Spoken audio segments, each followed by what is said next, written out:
Let's go.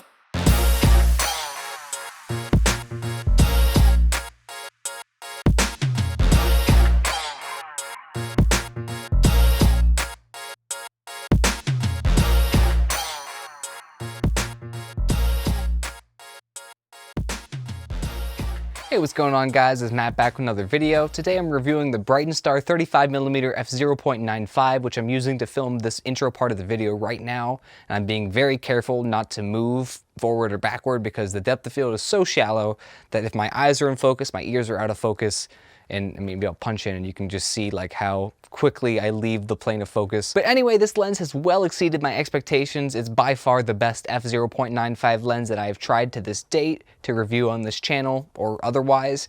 And yeah, let's just get into it. First, we'll talk about the physical aspects and build quality, and then we'll talk about the image quality at the end. So now we're on to the physical aspects of the Brightin 35mm f/0.95. It comes with one of these slip-on metal lens caps.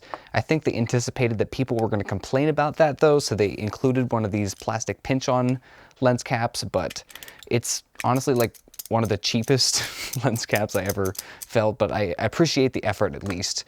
For a $200 lens, this is really good build quality. It's on par with a lot of the manual focus lenses that I have reviewed.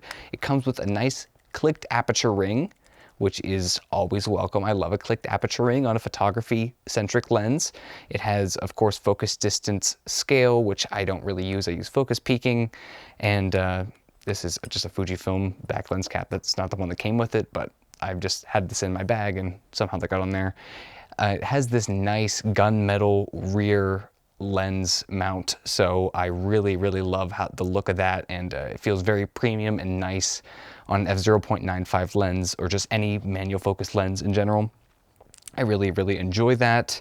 Of course, there's no EXIF contacts on the back, which is kind of to be expected, and you know, that's pretty much it. Very simple, nice solid dampening on the focus ring that feels nice, and a relatively long throw for precise focus because of course you have very shallow depth of field at f/0.95.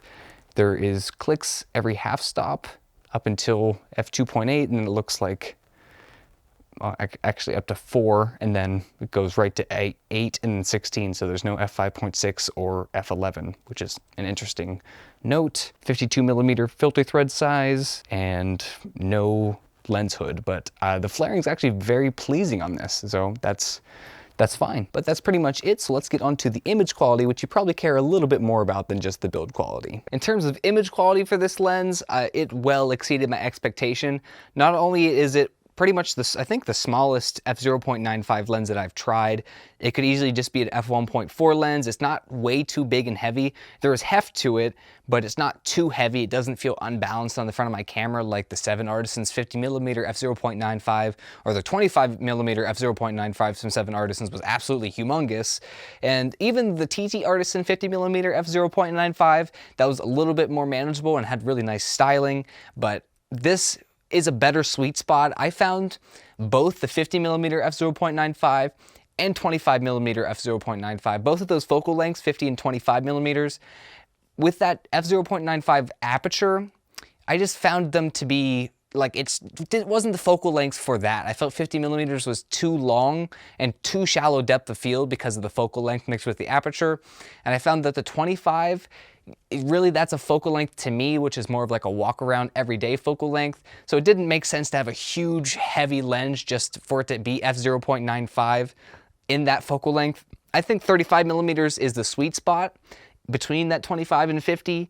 And I think this focal length is what the aperture of f/0.95 serves the best, because it's in that sweet spot. It's all around. You can get that super blurry background, or you can even stop it down and get sharp photos throughout the frame, because this does that. I just found that if I want an f/0.95 lens, I probably want it in the 35mm focal length. But anyway, enough about those lenses. In terms of this lens, I'm honestly super surprised. It performs so well optically, even wide open f/0.95. I'm like, again, I keep referring to these other lenses from 7 Artisans and TT Artisans because those are the other ones that I've tried and reviewed on this channel. Links if you want to see them up above, down below.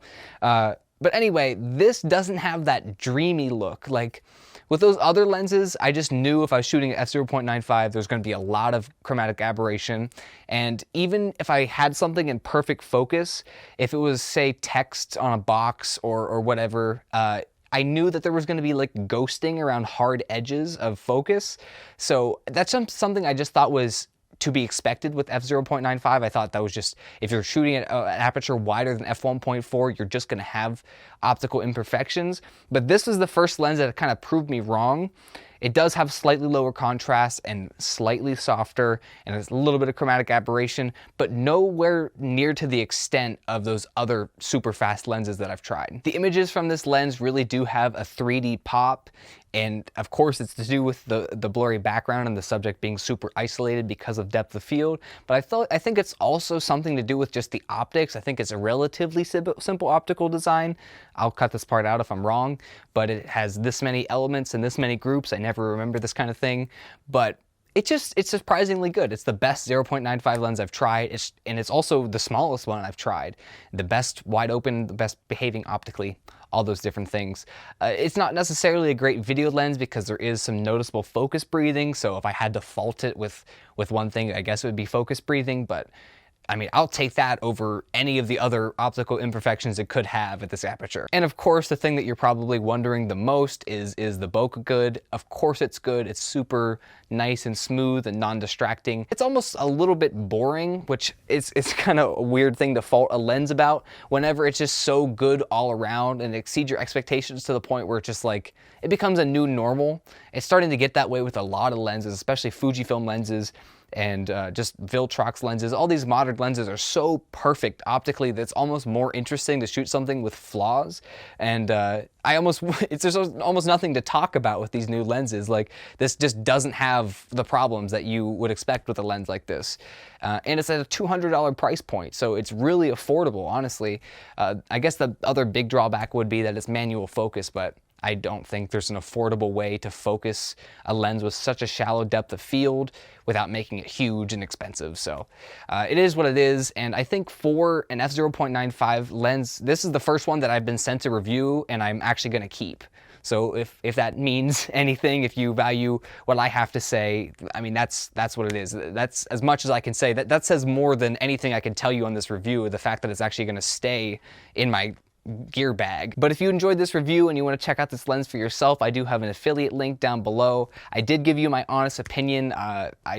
That's all that matters on this channel, is that you can believe what I have to say, because otherwise I'm just speaking into a void for no reason. So I do value my honesty in giving you what I really think of these reviews, but I am quite impressed by this lens. And if you do want to check it out, you can also help out the channel by clicking the link in the description. So thank you for that. Leave a like if you enjoyed, leave a comment down below. Let me know if I missed anything that you want me to cover in future lens reviews. And if you have any thoughts on this lens yourself, if you have it yourself, or any other lenses by Brightin, this is the first one I've tried by them. And that's all I got for you today, guys. Peace.